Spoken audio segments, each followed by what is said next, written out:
Welcome back to Law in Focus. Today, we are talking about a case that refuses to be solved. Picture a man found dead on a quiet Australian beach, no ID, no cause of death, and a message in his back pocket that literally translates to, "It is finished."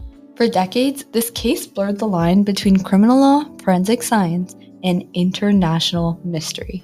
Today, we're diving into the Tom Shoot case, also known as the Somerton Man. A case that proves sometimes the law doesn't lose. It just runs out of answers. I'm Molly. And I'm Maitha. Welcome back to another episode of Law in Focus.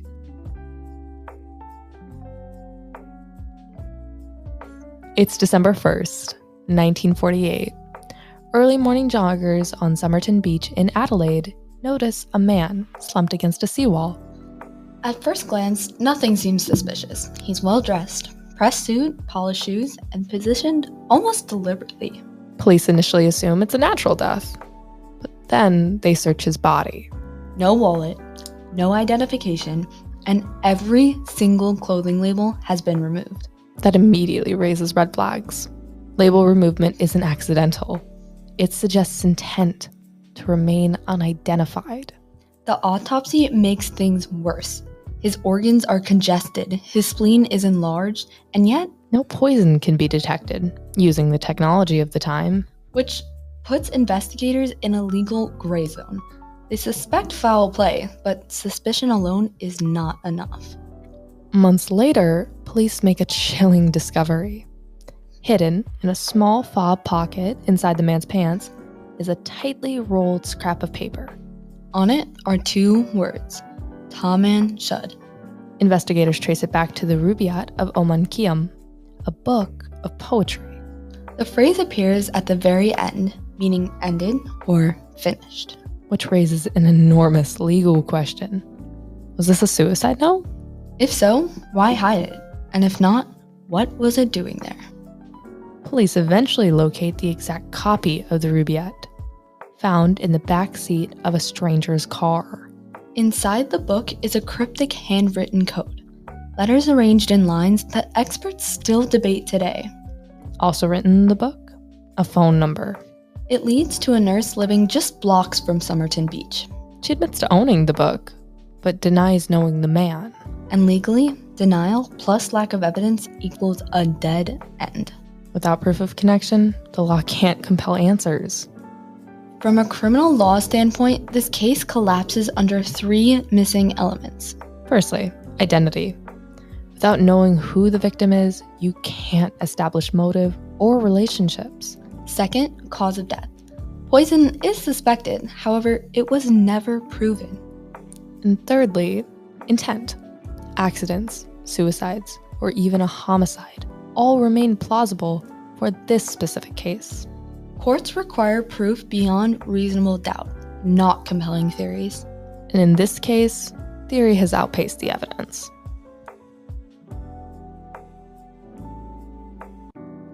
No charges were ever filed because the prosecutors had nothing solid to present. No suspect, no confirmed crime, no forensic proof. And even if the espionage theories were true, courts can't convict on intrigue. The legal system doesn't reward mystery. It rewards evidence. Decades later, advances in forensic genealogy finally identified the Somerton Man. But legally, that discovery came much too late. Statutes of limitation, deceased witnesses, and lost evidence closed the door to prosecution. The law caught up, just not in time to deliver justice. This case highlights three core legal realities. 1. Unidentified victims severely limit criminal investigation. 2. Forensic limitations can permanently shape legal outcomes. And 3. Without evidence, the law must remain silent. This case is mainly unsettling because it feels like it should have an answer. But the law doesn't work on what feels right. It works on what can be proven. When proof disappears, so does accountability. The Somerton Man reminds us that some truths stay buried, not by choice, but by time. So, question time. Molly, do you think this case would have ended differently with modern forensic tools? 100% I think it would have. The Somerton man could have had better DNA samples taken. There could have been better ways to put like a missing person or something like out to the world using technology so people he knew or his family could identify him, and there would have definitely been a happier ending for the Somerton man. I totally agree with that. With modern day technologies and forensic genealogy and all the way it's improved since the 40s, I 100% believe he could have found a happier ending. Now, what about you? Do you think the evidence points more towards espionage or personal tragedy? In my own opinion, I don't believe suicide is a valid outcome for this case. In the case that it was suicide, his body wouldn't have been positioned in such a way that it looked natural. And more than that, poison of the time, you would need to choose a very specific kind, one that would be untraceable by the systems of the time. Why would a man who's committed suicide bother with that? And not to forget the tags being removed on his shirt. No normal suicide would probably care about that. Exactly. So I think this all points to espionage. But obviously, the real question is, who did it? Unfortunately, we'll never know. But finally, should courts ever lower evidentiary standards when a case is historically significant?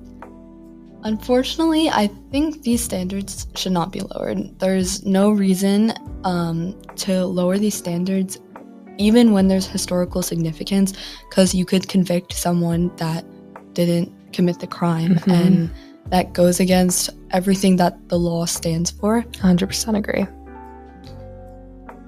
Okay, now it's time for law or not. Let's do it. Okay, Molly, law or nah? A horse cannot sleep in a bathtub in Arizona.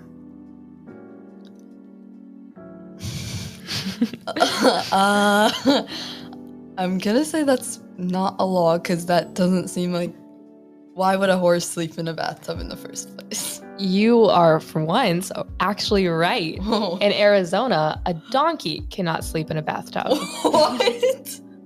But for all of you horse lovers, there's much to be acquired there. Okay. All right. The Tam and Shud case proves that the law doesn't solve every mystery. It requires facts, proof, most of all, certainty. 3 things that this case never fully had. The Somerton man may finally have a name, but legally, his story remains unfinished. That's it for today's episode of Law in Focus. Until next time, stay curious, stay informed, and always have a form of identification on you.